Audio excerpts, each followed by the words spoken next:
Hello, my dear children. Welcome to today's maths class. And today we are doing our chapter number 13 and that is called data. Data क्या होता है? कोई भी information जो हमारे पास है दैट इज कॉल्ड डेटा. अब उस इंफॉर्मेशन को हम अलग अलग तरीके से अलग अलग ग्रुप में डाल सकते हैं. उसका मतलब होता है हम उस पर्टिकुलर इंफॉर्मेशन को एनालाइज कर रहे हैं. That is called data analysis. All right. So a list helps us to organize information about important things. Can you sort these numbers? है ना? अब यहाँ पर आ गया sort. Sort these numbers का मतलब अलग अलग करना, छांटना. अब हमें कुछ भी दिया जा सकता है कि इस पूरे नंबर्स में से इवन नंबर्स को छांट के साइड करो, ऑड नंबर्स को छांट के साइड करो, इस पूरे इसमें से नंबर्स में से ऐसे नंबर्स को छांट के साइड करो जो कि 3 के टेबल में आते हैं, ऐसे नंबर्स जो 9 से डिवाइड होते हैं. सो किसी भी तरीके से हम किसी भी इंफॉर्मेशन को कि अकॉर्डिंग टू आवर रिक्वायरमेंट उसका हम लिस्ट बना सकते हैं. Now you have to sort these numbers into 1-digit numbers and 2-digit numbers. ठीक है, तो इसमें से हम सॉर्ट करते हैं. 1-digit नंबर कौन से हैं? 1 है, यहाँ पर 4 है, देन 6 है, 5 है, 3 है.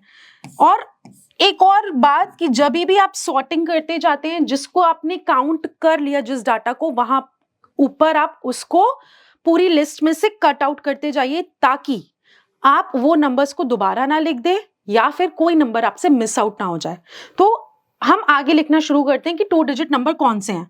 11, अब 3 मैंने यहाँ लिख दिया था तो लेट्स कट इट आउट, है ना. 16, 19, अब 8 मेरा रह गया है तो अब मैं 8 यहाँ लिख दूंगी. यही फायदा होता है मार्किंग करने का. 12, 24, 13, 23, 14, 18, 9 भी मैंने नहीं लिखा है, देन 21. सो मैंने अब ये डेटा को अलग अलग कर लिया है sorting. Now can you now sort them again into odd and even numbers, है ना. अब ऑड और इवन नंबर्स में आपको, अब देखो हमारे पास एक इंफॉर्मेशन है, उसको हम कितनी चीजों में सॉर्ट आउट कर सकते हैं. जो इसमें से अब मेरे पास 1-digit के जो ऑड नंबर्स हैं वो कौन से हैं? 1, 3, 5 एंड 9. और इवन नंबर्स कौन से हैं? 4, 6 एंड 8. तो हम काउंट कर लेते हैं. हमारे पास यहाँ 7 डिजिट्स हैं. सो 1, 2, 3, 4, 5, 6, 7 डिजिट्स मैंने पूरे लिख दिए हैं. और ऑड नंबर्स 2-digit वाले यहाँ पर कौन से हैं?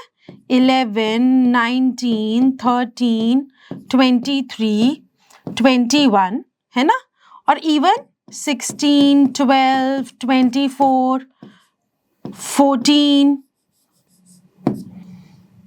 18. तो टोटल मैंने कितने नंबर्स लिखे हैं? 1, 2, 3, 4, 5, 6, 7, 8, 9, 10. सो 1, 2, 3, 4, 5, 6, 7, 8, 9, 10. तो मैंने अब सारे नंबर्स सेग्रीगेट कर लिए हैं. So the 1-digit odd numbers are these and the even are these. And the 2-digit numbers भी इन्होंने दे रखे हैं, even odd. You have to make a list of all important things you must have in your school bag every day. So the notebooks, the water bottle, the lunch box, the books, any activity kit that is required in the school. तो सबका आपको एक list बनाना है.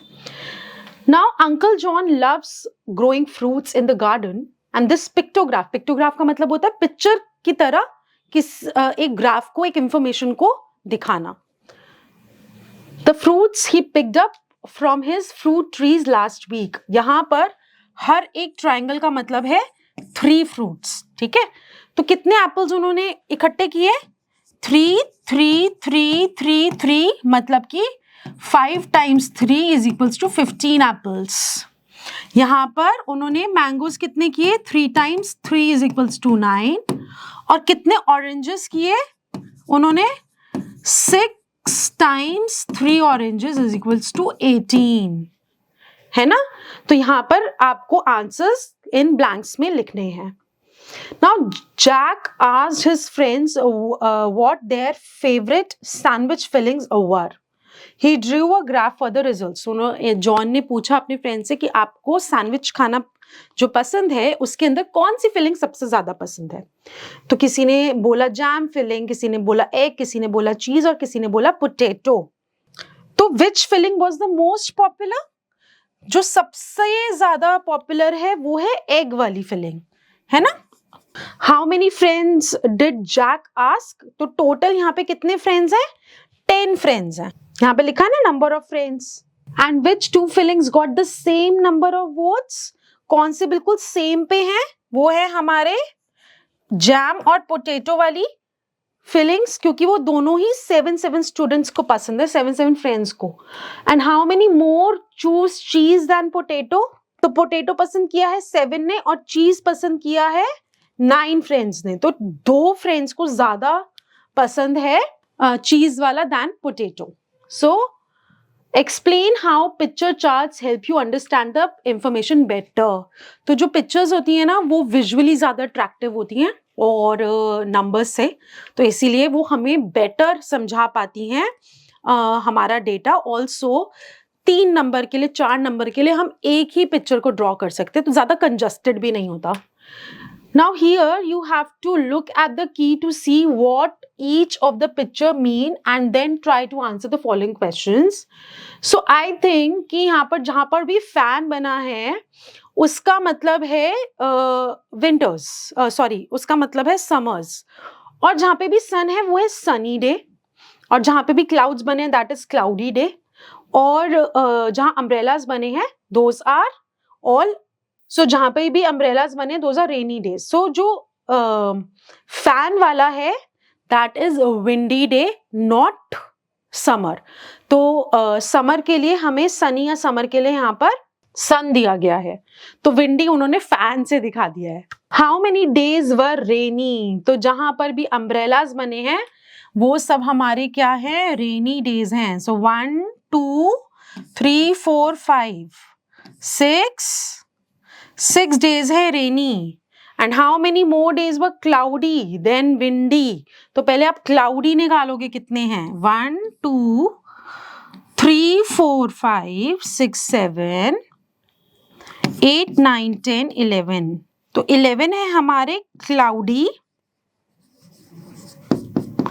और windy कितने हैं हमारे? Windy है 1 2 3 4 5 6 and 7। तो 11 minus 7 would be the answer। और जितने भी अब बचे हुए वो सनी हैं, तो 1, मैं एक डिफरेंट मार्किंग कर रही हूं सनी के लिए। 1 2 3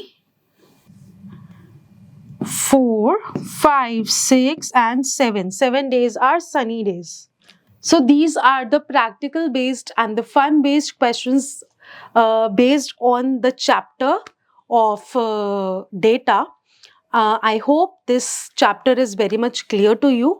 And आप लोग ना इसको कैसा प्रैक्टिस कर सकते हो कि कुछ भी, जैसे आपकी सपोज पेंसिल्स हैं आपके कुछ फ्रेंड्स की और आपकी, आप उन पेंसिल्स को इकट्ठा कर लो, उसके अंदर से सेग्रीगेट करो which are the sharpened and the unsharpened pencils, या फिर आप उसको सेग्रीगेट कर सकते हो which is the short and which one is the long pencil. फिर कलर के अकॉर्डिंग आप उसको सेग्रीगेट कर सकते हो। सो इस सब से आप डेटा को सॉर्ट आउट कर सकते हो। ऑलराइट, सो ये सब questions you are going to do with your family, friends, teachers, and have fun with the chapter. Keep learning, keep shining. Bye bye.